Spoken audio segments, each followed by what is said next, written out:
शुभ सकाळ. श्री स्वामी समर्थ. तुम्हा सर्वांचं माझ्या यूट्यूब चॅनलमध्ये अगदी मनापासून स्वागत आहे. सर्वजण कसे आहात? मी मस्त आहे आणि आशा करते की तुम्हीही सर्वजण तुमच्या घरी खूप छान मस्त आणि आनंदी असाल. तर आजच्या व्हिडिओला सुरुवात झालेली आहे आणि व्हिडिओ आवडला तर व्हिडिओला लाईक, चॅनलला सबस्क्राईब नक्की करा. तर चला, आजचा जो व्हिडिओ आहे तो आहे 2 दिवसाचा, पण या व्हिडिओच्या ज्या क्लिप्स आहेत त्या मी या पद्धतीने अरेंज केलेल्या आहेत की तो तुम्हाला पूर्ण 1 दिवसाचा व्हिडिओ आहे असं दिसून येईल. खरं तर हा 2 दिवसांचा व्हिडिओ आहे. तर चला व्हिडिओला कंटिन्यू करूया. सकाळची वेळ आहे आणि सर्वांसाठी नाश्त्याला मी आज इथे बनवलेला होता खूप साऱ्या भाज्यांचा वापर करून पास्ता. तर त्याची रेसिपी शेअर करत आहे. सकाळच्या घाई गडबडीमध्ये तुम्ही पास्ता बनवू शकता, मुलांना टिफिनला देण्यासाठीही बनवू शकतात. सध्याला मुलांच्या शाळा सुरू झालेल्या आहेत. टिफिनला काय द्यायचं हा खूप सारा प्रश्न असतो आणि त्यातली त्यात जर मुलांची शाळा सकाळची असेल तर मग तर खूप घाई गडबड होते. तर अशा वेळेस तुम्ही असे पदार्थ झटपट बनवून त्यांना देऊ शकतात. तर सुरुवातीला मी काय केलेलं आहे, पाणी गरम करून घेतलं, त्यामध्ये थोडंसं तेल, मीठ टाकून पाणी गरम करायला ठेवलं आहे. सोबतच दूधही गरम करायला ठेवलं होतं सकाळचा चहा वगैरे बनवण्यासाठी. आणि इथे मी खूप सारे व्हेजिटेबल्स घेतलेले आहेत कट करण्यासाठी.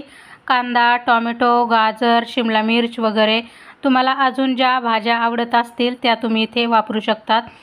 कोबी पण मी बारीक कट करून घेतलेला आहे. आणि भाज्या वगैरे कट होईपर्यंत आपला जो पास्ता आहे ना तो पण बऱ्यापैकी बॉईल झालेला होता. तर आता बॉईल झालेला पास्ता थोडासा चेक करून बघायचा की व्यवस्थित बॉईल झाला की नाही. खूपच जर कच्चा ठेवला तर मग तो कडक लागतो खाताना. आणि जर जास्त शिजवला तर भाज्यांसोबत परतून घेत असताना त्याचे तुकडे होतात. तर त्यामुळे व्यवस्थित पास्ता 8 ते 10 मिनटंच मीडियम फ्लेमवरती ना शिजवून घ्यायचा आहे. पास्ता आपला बऱ्यापैकी बॉईल झाला त्यानंतर तो गाळणीमध्ये टाकून मी त्यातलं जे गरम पाणी आहे ते सर्व काढून टाकले आणि त्यानंतर आपल्याला तो थंड पाण्याने धुवून घ्यायचा आहे.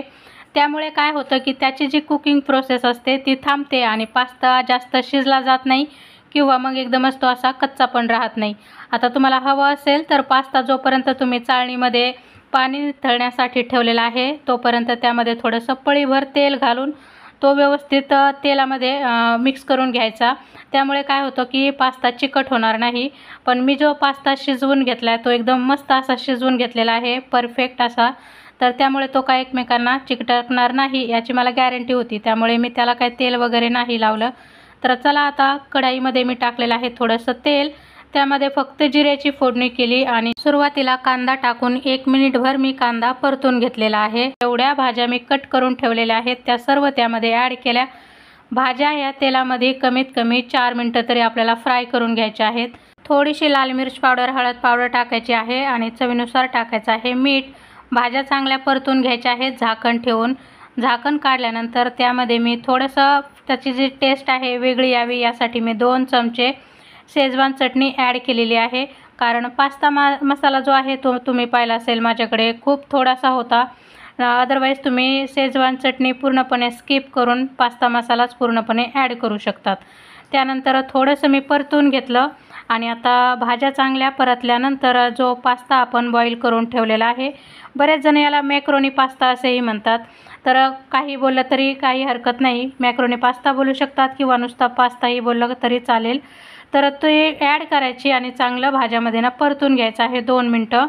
आणि मॅक्रोनी भाज्या व्यवस्थित परतल्यानंतर त्यामध्ये मी एक चीज स्लाईस ॲड केलेली आहे आणि अगदी 1 मिनिटभर झाकून ठेवलं होतं म्हणजे चीज स्लाईस आहे ती त्यामध्ये छान अशी मेल्ट होईल. तर इथे पाहू शकता चीज स्लाईस पूर्णपणे मेल्ट झालेली आहे आणि झटपट पास्ता पण बनवून झालेला आहे तयार.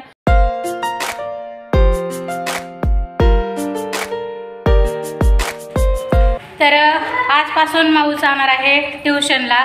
तर जस्ट आता आम्ही तिला सोडायला चाललेलो आहोत. आज पहिला दिवस आहे तिचा ट्युशनमधला. यावर्षी आम्ही तिला प्ले ग्रुपला नाही टाकली, डायरेक्ट ट्युशनला बसवणार आहोत. कुठे चालली ती? हाय ऐकत ना, कुठे चालली?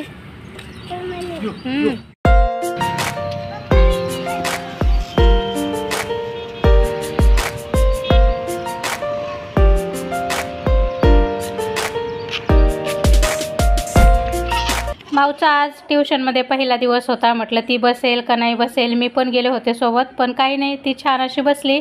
घरी आल्यानंतर मात्र माझं खूप सारं काम पेंडिंग होतं. तर आल्याबरोबर मी इथे देवपूजा करून घेतली जी बाकी होती करायची, आणि त्यानंतर घरातलं सर्वच काम, कपडे धुवायचे बाकी होते, फरशी पुसायची बाकी होती, आणि मेन म्हणजे स्वयंपाकही बनवायचा बाकी होता. तर आल्यानंतर मग मी पटपट सर्व कामं आवरून घेतले, आणि त्यामुळे जास्त काही रेकॉर्डिंग वगैरे केली नाही. तर आता स्वयंपाकाला सुरुवात करत आहे इथे.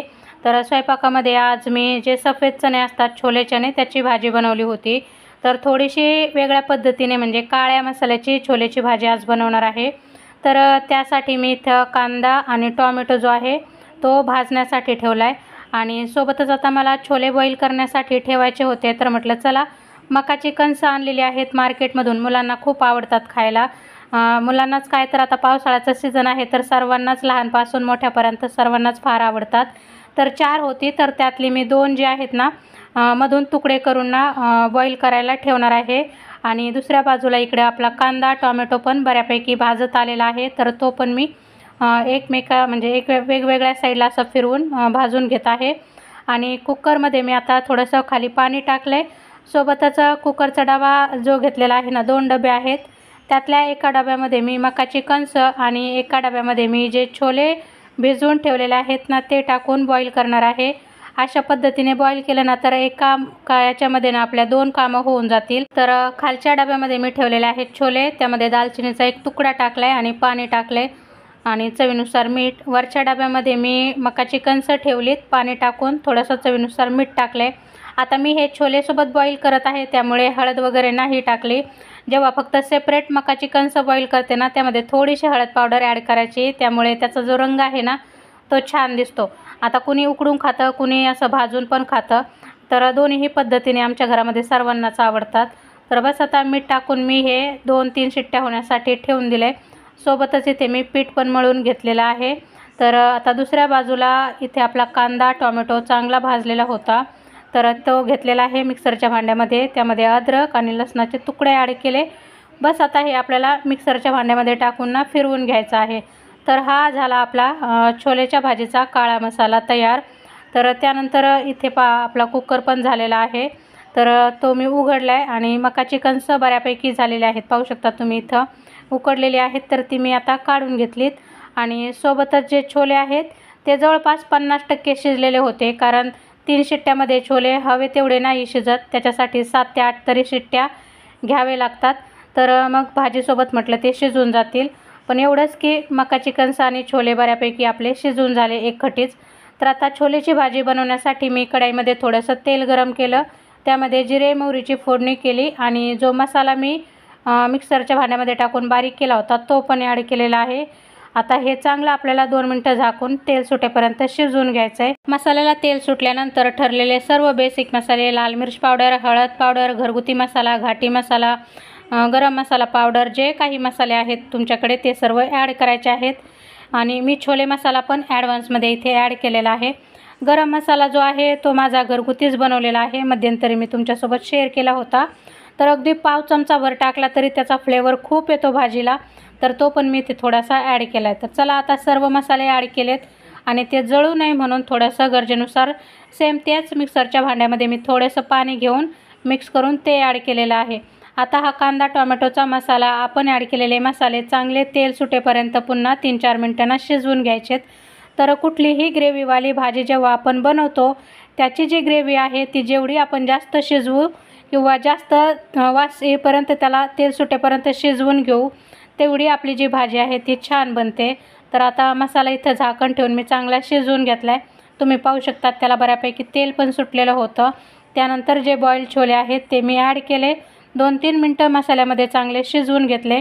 एक बटाटा कापून घेतला होता तो पण मी ॲड केलेला आहे. बस मसाल्यामध्ये मिक्स केलं, आणि थोडंसं गरम पाणी करून घेतलेलं होतं मी ते कुकरमध्येच, तर ते ॲड केलेलं आहे.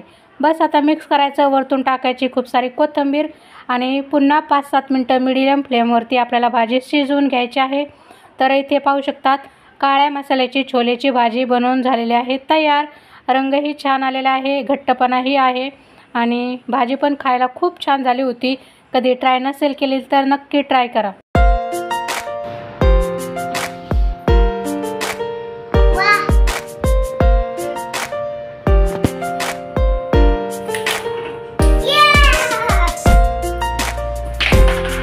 तर काल परवाच्या व्हिडिओमध्ये मी तुमच्यासोबत शेअर केलेलं होतं की मूग मटकी वगैरे मी मोड आणण्यासाठी भिजवलं होतं. तर त्याला इथे तुम्ही पाहू शकतात किती छान मोड आलेले आहेत. तर आता संध्याकाळी यापैकी एखाद्याची मी भाजी वगैरे बनवेल. आणि दुपारी मी जास्त काही रेकॉर्डिंग वगैरे केली नव्हती. इव्हिनिंग टायमाला मी माझ्यासाठी चहा बनवला होता. सोबतच मुलांसाठी मी इथे चोकोज वगैरे भिजवले होते दुधामध्ये. मुलांना फार आवडतात चोकोज खाण्यासाठी. तर माऊसाठी हे पिंक कलरचं पॅकेट तिने आणून दिलेलं, तर ते तिच्यासाठी आणि दुसरं जे होतं ते राजवीरसाठी घेतलं होतं. पण यामध्ये ना खूप कमी चोकोज निघाले. कधी कधी होतं असं एखाद्या पॅकेटमध्ये ना कमी येतं ही क्वांटिटी. तर मग माऊचे थोडे त्याला दिले होते. माऊ दूध जास्त पित नाही चोकोजमधलं, थोडंसंच पिते, त्यामुळे तिला कमी दूध दिलं. राजवीरला चोको म्हणजे भिजवलेलं दूध बऱ्यापैकी आवडतं, त्यामुळे त्याला ना थोडंसं जास्त देत असते. तर चला, हाच होता आजचा व्हिडिओ. तुम्हाला कसा वाटला ते कमेंट करून सांगायला विसरू नका. आवडला असेल तर व्हिडिओला लाईक, चॅनलला सबस्क्राईब नक्की करा.